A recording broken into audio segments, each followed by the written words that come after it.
Yes दोस्तों, देखिए subject है हिंडनबर्ग पे रिपोर्ट का असर बाजार पे क्या होगा। टेलीविज़न चैनल्स पक्ष, भारतवर्ष की विपक्ष, सभी के स्टेटमेंट आ रहे हैं दोस्तों। तरह तरह के हेडिंग से यूट्यूबर्स भी अपने अपने व्यूज़ दे रहे हैं। तो मैंने सोचा कि मैं भी अपना एक व्यू हिंडनबर्ग रिपोर्ट पे देना चाहूँगा। तो देखिए, डिस्क्लेमर दिया है डिस्क्रिप्शन बॉक्स में, जो इस वीडियो की टाइटल को प्रेस करने से खुल जाएगा। और रोज प्रॉफिट वीडियो देख के होगा आपका अपना होगा, मैं मेरा चैनल जिम्मेदारी नहीं लेगा। देखिए, जो डिस्क्लेमर है एज पर सेबी गाइडलाइंस, क्योंकि स्टॉक मार्केट जोखिमों से भरा हुआ बाजार होता है और अपने personal financial SEBI registered adviser से बाजार में काम करने से पहले ज़रूर सलाह लें। जहाँ तक हिंडनबर्ग की बात है, ये कल से काफ़ी धीरे धीरे चर्चाओं में आई और भारतवर्ष में कुछ बड़ा होने वाला है, इसका टाइटल ये था। लेकिन अब इस पे कुछ इल्ज़ाम भी उसने लगाने की कोशिश की। किसी पर्टिकुलर स्टॉक्स या शेयर बाज़ार पे कोई ख़ास इल्ज़ाम नहीं है। एक इल्ज़ाम है कि सेबी चीफ, उसके हस्बैंड का ग्लोबल डायनेमिक के किसी फंड में सेल कंपनी है, हिस्सेदारी है। मॉरिशस में अकाउंट खुला था और काफ़ी पहले खुला था, जब जो सेबी चीफ है महिला, वो उस समय पे दोस्तों दूर दूर तक भी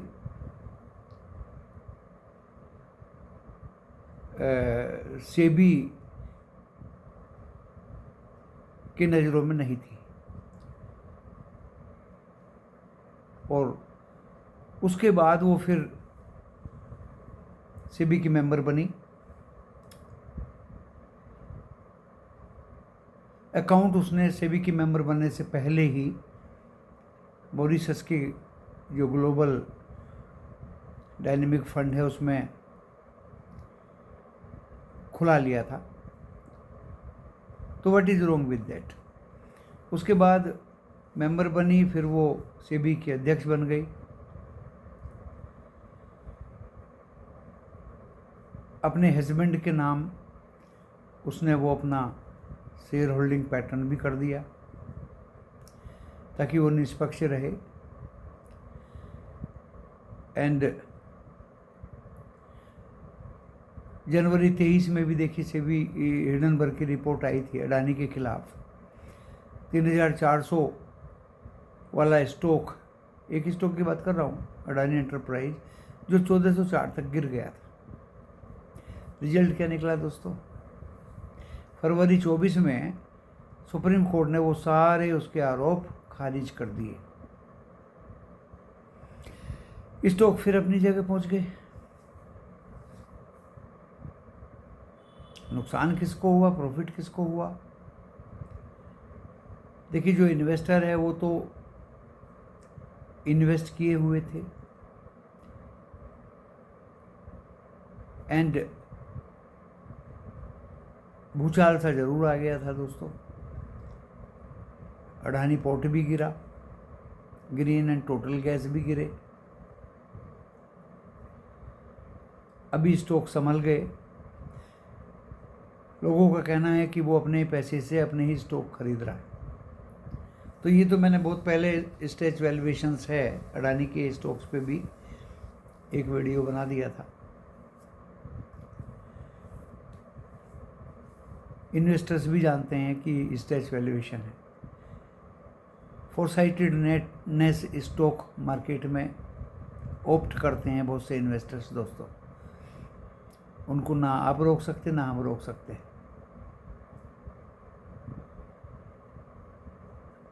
तो कोई ख़ास इस बार और जहाँ तक हिडनबर्ग के आचरण की बात है वो पूरी दुनिया जानती है दोस्तों। अडानी के स्टॉक्स में शॉर्ट सेल किया हुआ था, नीचे में बाय कर लिया, तो प्रॉफिट किसे हुआ? अभी फिर उसने ये चालाकी चलनी शुरू की। पूरी दुनिया में बदनाम है ये ग्रुप हिडनबर्ग। अपने देश तो इनसे संभलते नहीं,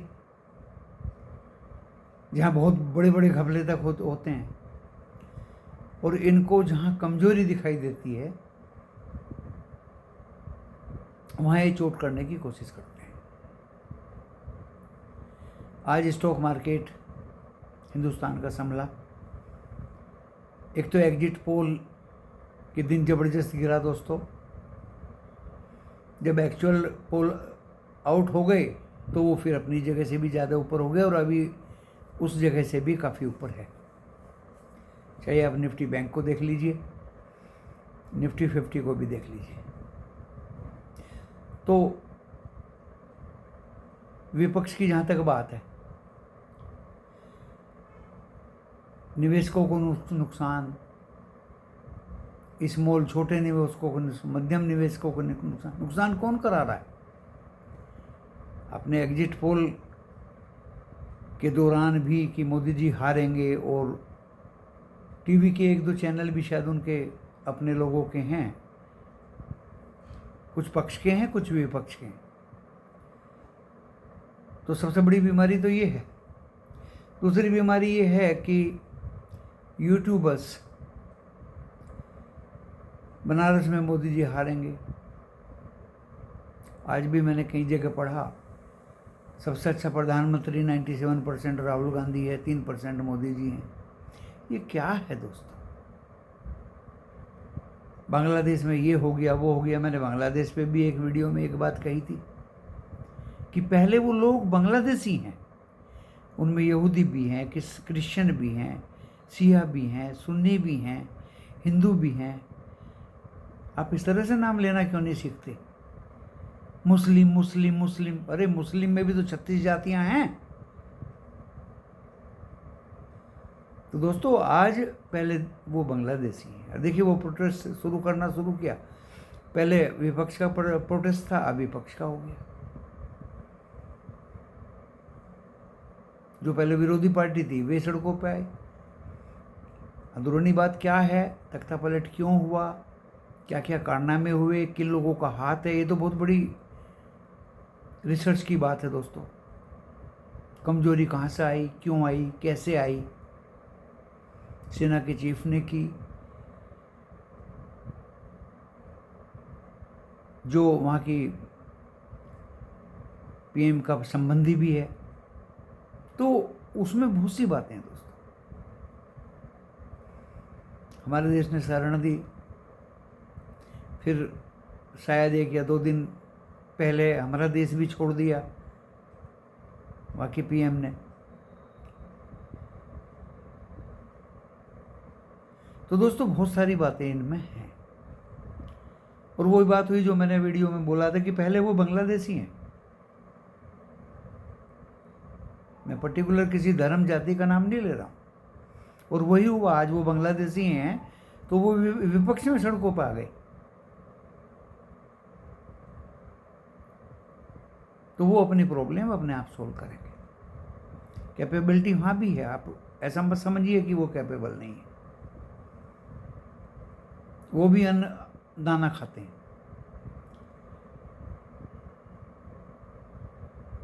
जहाँ विदेशी ताकतों की बात है, वो अपनी अंदरूनी कमी के कारण विदेशी ताकतें कभी हावी हो जाती हैं। हिडनबर्ग ने पहले अडानी पे वार किया, और मैंने उसी समय कहा था अडानी ने क्या गलत कर दिया भाई। अडानी पोर्ट है, अडानी गैस है, बहुत पहले है दोस्तों, बहुत पहले। मैं बहुत पहले से जानता हूँ। कहाँ स्थित है वो भी मैं बता चुका हूँ बहुत पहले से। अडानी कभी भूखा नंगा थोड़ी था।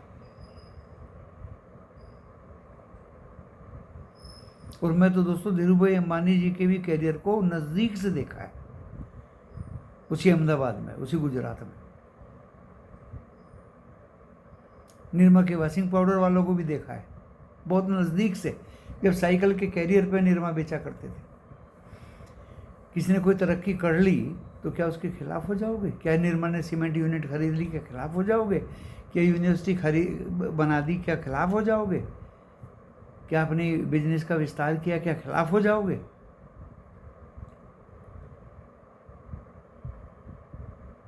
असली तो निर्मा का मालिक शायद नहीं रहा था किसी एक्सीडेंट में, और जो भी लीगल हेयर्स थे उन्होंने काफ़ी कुछ निर्मा को आगे बढ़ाया। ऐसे ही दोस्तों अंबानी जी का हिसाब किताब है। एक लड़का आगे निकल गया, एक लड़का थोड़ा पीछे रह गया। वो भी तरक्की करेंगे और कर रहे हैं। टाटा के भी ग्रुप अच्छे हैं, सीके बिरला जी के भी ग्रुप अच्छे हैं।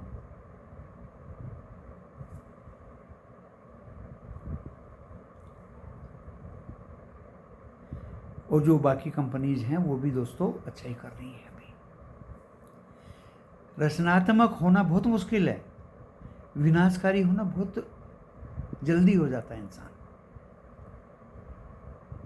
हमारे देश की ये विपदा है,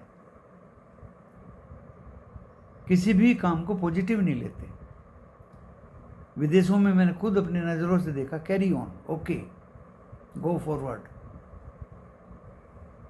हमारे यहाँ टांग खींचने पे माहिर हैं बस।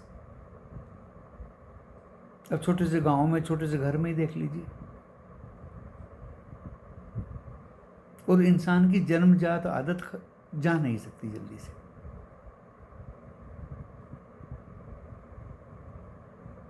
कोई कह रहा है अभी तक तो उसको सेबी की अध्यक्षा को इस्तीफा दे देना चाहिए अननेसेसरीली। निवेशकों का बहुत नुकसान हो गया। कौन से निवेशक का नुकसान हो गया भाई? मैं भी एक निवेशक बोल रहा हूँ। कहाँ निवेशक का नुकसान हो गया बोलो? किस स्टॉक में हो गया बोलो?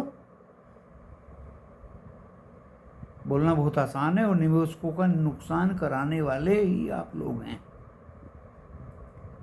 आपका देश तरक्की नहीं करेगा, स्टॉक मार्केट में उन्नति नहीं होगी, स्टॉक्स का वैल्यूएशंस कोई अच्छा नहीं देखेगा, तो एनआरआई हुआ, विदेशी हुआ, आपके देश में फॉरेन इंस्टीट्यूशनल इन्वेस्टर्स क्यों इन्वेस्ट करेंगे? दुकान को सजा के रखोगे, अच्छा दिखाओगे, तभी तो करेंगे। आप जो आक्षेप लगा है वो लगा है एक व्यक्ति पे कि सेल कंपनी में पैसा लगा दिया और वहाँ से अडानी का कोई भाई अडानी के शेयर्स खरीद के उन कंपनियों के शेयर्स को ज़्यादा बढ़ा दिया। मतलब फिर वही बात है, जब सुप्रीम कोर्ट ने एक बार रद्द कर दिया ये सब, और आज भी आश्वासन दिया सुप्रीम कोर्ट ने कि हम इस बात को भी सुप्रीम कोर्ट में डिसाइड करेंगे कि जो इल्ज़ाम इस तरह के लगा रहा है हिंडनबर्ग, ये क्यों लगा रहा है, मकसद क्या है इसका, इसके पीछे है क्या। तो दोस्तों मैं ज़्यादा बड़ा तो वीडियो बनाऊंगा नहीं। एक तो अडानी के ऊपर, एक सेबी के ऊपर इस तरह के आक्षेप, बहुत सारी बातें हैं। वीडियो तो बहुत लंबा हो जाएगा, आप भी व्याकुल होंगे जानने के लिए कि कल क्या होगा।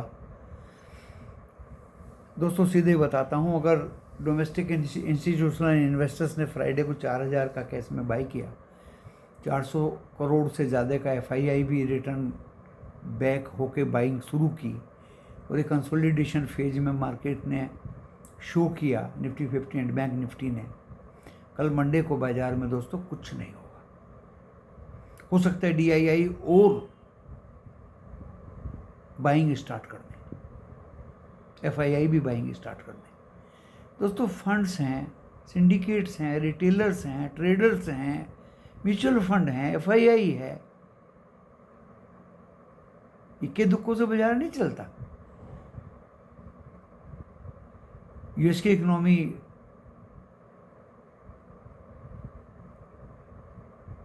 ट्रैक पे आने शुरू हुई, वहाँ से कुछ दिखाई दिया। एशिया की इकोनॉमी ट्रैक पे आनी शुरू हुई, वहाँ से कुछ दिखाई दिया।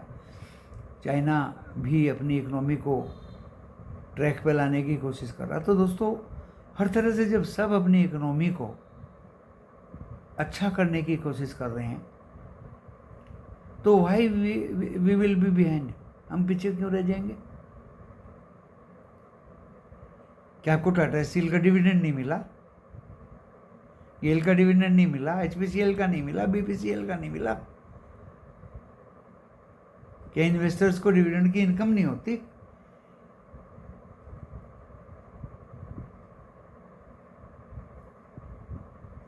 स्टॉक्स का क्या एप्रिसिएशन नहीं होता?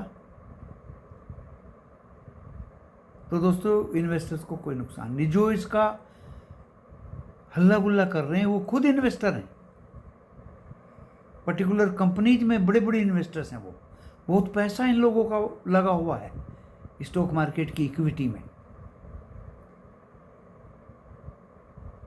या तो चालाकी हो सकती है कि किसी भी जरिए बाजार गिरे और नीचे में हम फिर अपने स्टॉक को बाय करें, क्योंकि पैसा तो देखिए चाहे पक्ष हो विपक्ष हो, जिस जरिए से आता है वो तो आता रहता है। वो पैसा इकट्ठा हो गया, उसको कहाँ इन्वेस्ट करें? बस किसी तरह से बाजार को गिरा दो और फिर से बाय कर लें। टाटा स्टील 100 रुपये के आसपास आ जाए, बस मज़ा आ जाएगा। दोस्तों मैंने सुबह के वीडियो में भी बताया था, ऐसा नहीं है। इतनी जल्दी बाजार टूटने वाला नहीं है। एक बार हिंडनबर्ग को दिख चुका है बाजार, समझ चुका है हिंदुस्तान। समीक्षा करने वाले, जांच करने वाले, इन्वेस्टिगेशन करने वाले, इंक्वायरी करने वाले बहुत एजेंसीज हैं। हाँ, इसकी भी जांच हो जाएगी, जेपीसी जांच करेगी। जेपीसी क्या करेगी? वे क्या जानते हैं एबीसीडी स्टॉक मार्केट का? चंद लोग हैं जो स्टॉक मार्केट में इन्वेस्ट करके बैठे हैं और करते बैठे रहेंगे। जेपीसी क्या करेगी बताइए? क्या रिपोर्ट देगी जेपीसी? जब इस मंच पे अब कोऑर्डिनेट नहीं कर सकते गवर्नमेंट को, एजेंडा उठाएं, सेशन अभी शुरू होगा, कंक्लूजन कुछ निकले, बट इकोनॉमी पे कुठाराघात नहीं होना चाहिए। अननेसेसरीली इकोनॉमी पे कुठाराघात नहीं होना चाहिए। अननेसेसरीली किसी निर्दोष व्यक्ति को आक्षेप नहीं लगाने चाहिए। मैं किसी का पक्ष नहीं ले रहा हूँ। सुप्रीम कोर्ट के हवाले करिए, हमारी सुप्रीम कोर्ट इतनी बढ़िया है, चीफ जस्टिस ऑफ इंडिया इतने बिल्कुल न्यायप्रिय व्यक्ति हैं, दूध का दूध और पानी का पानी करेंगे।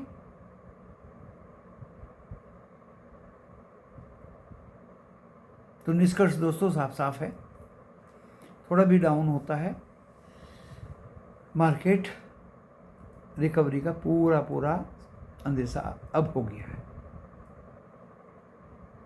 बाजार पे इसका कोई फर्क नहीं पड़ेगा। ये किसी पर्टिकुलर कंपनी के खिलाफ नहीं है, बस Adani, SEBI and government of India.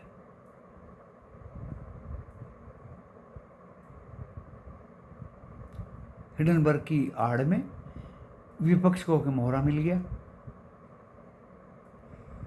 इक्के दुक्के लोग उनके पीछे लग गए। और दोस्तों मैं इसके सख्त खिलाफ हूं कि मेरे देश की इकोनॉमी को कोई डाउन करना चाहेगा विदाउट एनी जांच, एनी इन्वेस्टिगेशन, एनी इंक्वायरी, तो it will be very bad. Appeal करिए ना सुप्रीम कोर्ट में भाई, जैसा इन्वेस्टिगेशन हुआ, जैसी जांच सुप्रीम कोर्ट ने की, ट्रायल चली, जनवरी 23 का फरवरी 2024 में वो खारिज कर दिए गए। कंपनी स्मूथली चल दी। तो दोस्तों फिर मैं बार बार कह रहा हूं, बाजार पे इन सब चीज़ों का कोई असर होने वाला है नहीं। असर होगा तो एक वर्ल्ड वार टाइप हो जाएगा, जबकि पुतिन ने ईरान को बोल दिया है कि वार वूर करने की ज़रूरत नहीं है। हाँ, वो हमारे भी दोस्त हैं, अमेरिका भी हमारे दोस्त हैं, सऊदी भी हमारे दोस्त हैं दोस्तों, और ईरान और इजराइल भी हमारे दोस्त हैं। हिंदुस्तान आज इमर्जिंग इकोनॉमी के रूप में उभरता हुआ दुनिया की आंख में समा नहीं रहा। असली बात ये है। हमारे यहाँ इंफ्रा में तरक्की है, रियल एस्टेट में तरक्की है, मैन्युफैक्चरिंग में तरक्की है, ऑटोमोबाइल में तरक्की है, ऑयल एंड गैस में तरक्की है, रिफाइनरी में तरक्की है, गोल्ड ज्वेलरी जेम में तरक्की है। कहाँ हम पीछे हैं ये बताइए।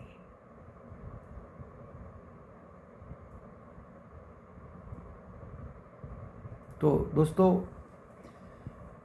बहुत सारी बातें हैं, पॉइंट टू पॉइंट मैंने सब लिखी हुई हैं, लेकिन इस वीडियो में सब कुछ बताने में बहुत टाइम लग जाएगा।